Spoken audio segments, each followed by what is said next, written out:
She-Hulk, Episode 3, The People versus EMIL BLONSKY.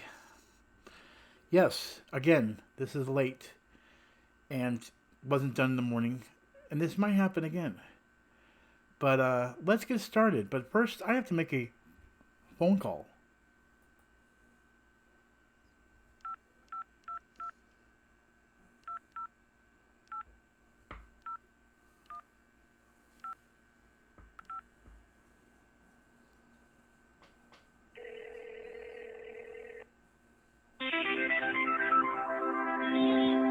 Hi, you've reached the Superhuman Law Division at GLK&H.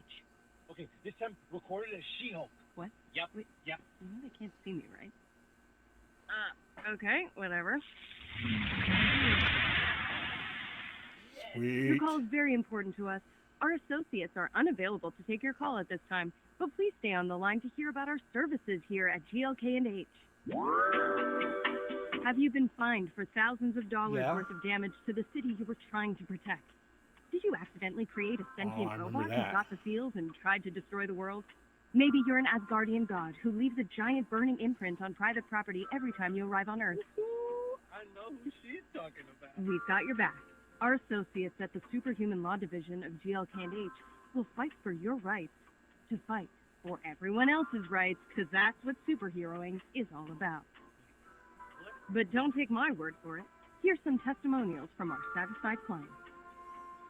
And then this is where we inform the clients, right? Yeah, like with their photo next. Once again, phone line. They can't see us. This is one hell of a groovy song right here.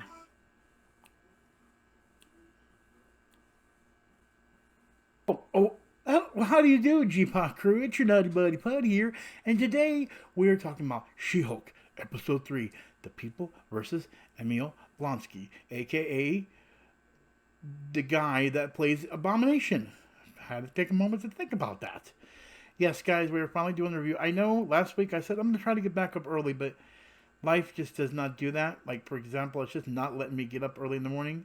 And I didn't even realize there was an update for Fortnite, which wasn't that good of an update, so maybe it was good that I didn't stream that. But today we're going to be talking about Episode 3 of She-Hulk. Right above me, the title's right there. Right there. Oh, right there. It's a heavy title, too.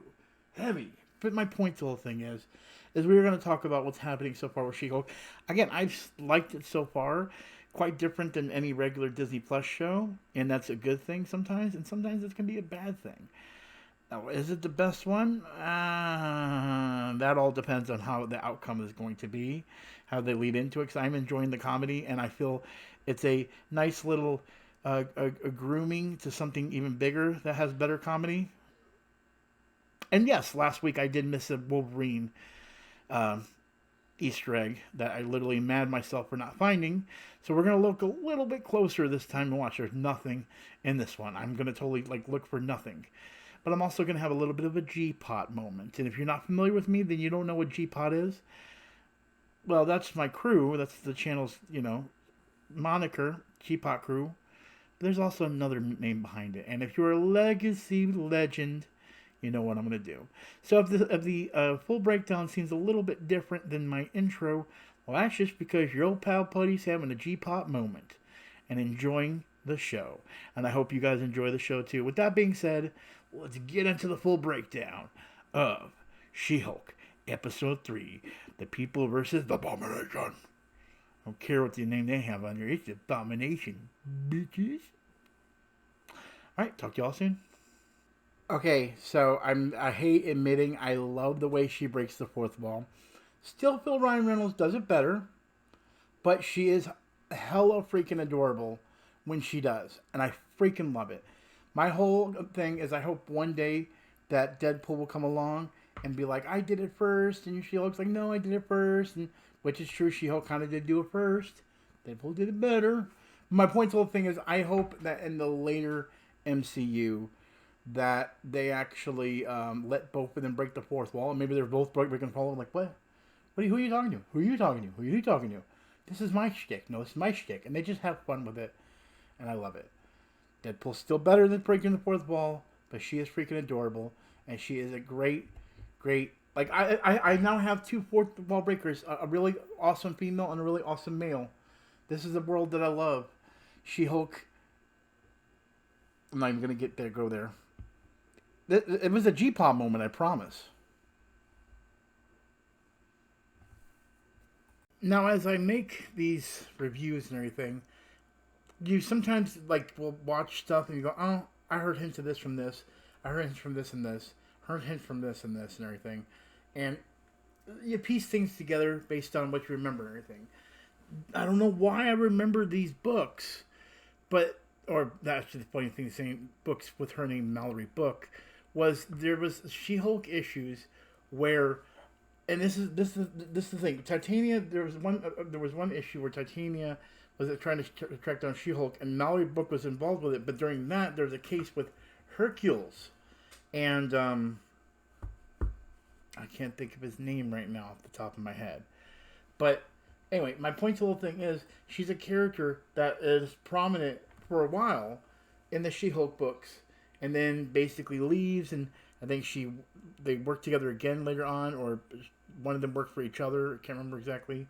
Anyway, again, sorry that I'm sitting here going like, yeah, he could have just read shit or done research or whatever. Anyway, my point to the whole thing is what was I going for? Oh, they had a rivalry for the longest time, and until because basically Mallory wanted to get revenge on Jennifer for her winning a case and breaking her streak, so it became a rivalry and everything. And then later, they she kind of disappeared because this was later in the or honestly, I don't know if she disappeared.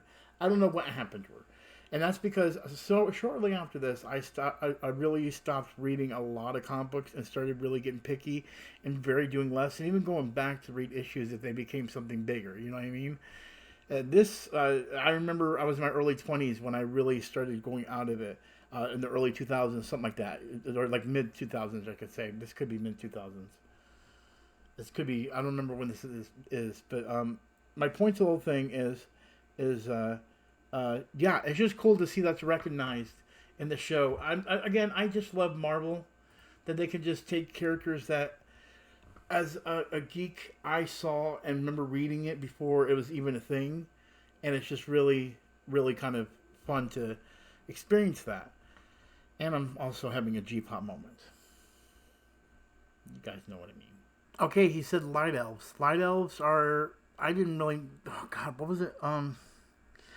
Anyway, light elves are opposites of dark elves. They're nice and pretty and light, and I think they all went extinct in either the movie or the comic. I don't remember which one it was. Did they talk about the light elves in Thor: Dark World? See, now I'm trying to remember, guys. It's either Marvel, it's either movie or the things. Either way, I've heard light elves before. And it just made it easy to remember that when I was younger, because they're dark elves. Dark elves, light elves, but you know more about the dark elves. Light elves are just peaceful and don't do shit. Let's continue. Something's wrong. Now I'm going to add something new to my review, but make it comic book oriented. So, if you actually look, where am I going to put that? We'll put it in that corner right there. In that corner right there. Right at the bottom of the corner. See the corner there? It's going to be yellow. You see it right there. It's on the corner. All right. All right. That is an asterisk, and it actually tells you a reference saying that this part is a reference to another issue of a comic. Well, this is another reference to another issue of a movie. He's talking about No Way Home, and when Doctor Strange erased everyone's memory. Yeah, that's what they're talking about here. You know what I mean? So that's what he's referring to. But that over there, the little asterisk thing that you see down there, that's a comic book reference. So whenever you read a comic book back in the day, it would have that in the corner of the sheet if they ever referenced something from another issue. Maybe we should start doing the same thing, ladies and gentlemen. So, No Way Home over there.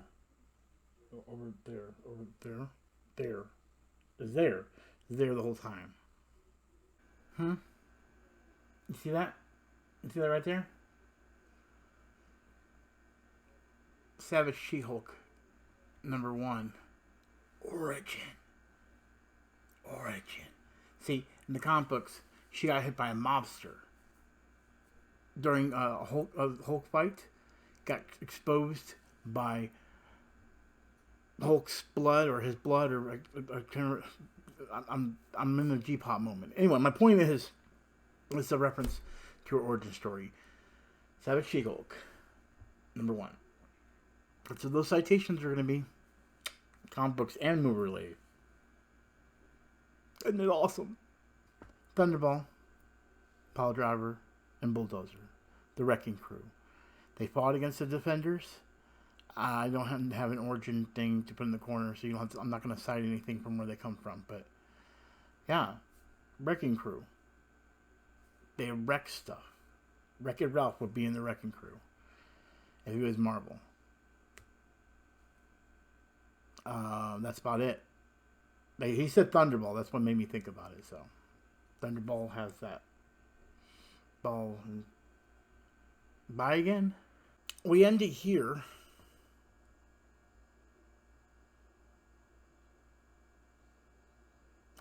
Because I need a shower. That sounded weird. Guys, we're going to end it here. It was amazing. I am enjoying She-Hulk. I think it's funny. I think it has a lot of good qualities I think I like. I don't know why I like it, but I'm enjoying the hell out of it. Maybe it's a little bit of the G-pop moment. But I'm enjoying the series, and I'm liking the little things. The Wrecking Crew, though, that kind of surprised me. But, I mean, see, I know that fans of Marvel know the Wrecking Crew, but, like, even with me, it's one of those things that it would be mentioned through like a price guide or one of those old Wizard magazines, and I would see it because it would talk about that issue. Because you have to understand, as a comic book fan, you didn't just read comics; you also read the magazines that talked about the comics. So they would talk about other series of comics, like the Wrecking Crew is destroying. That's the reason why you fall upon those characters, and you may not stick around with them, but you know they're there. I know they fought the Defenders. I don't remember what else the fuck they did. But it's just cool to see it, and I don't know where it's going to go. But guys, thank you for watching. It's been amazing to do these reviews. Even though it's late. This came out yesterday morning, and it's almost the next day.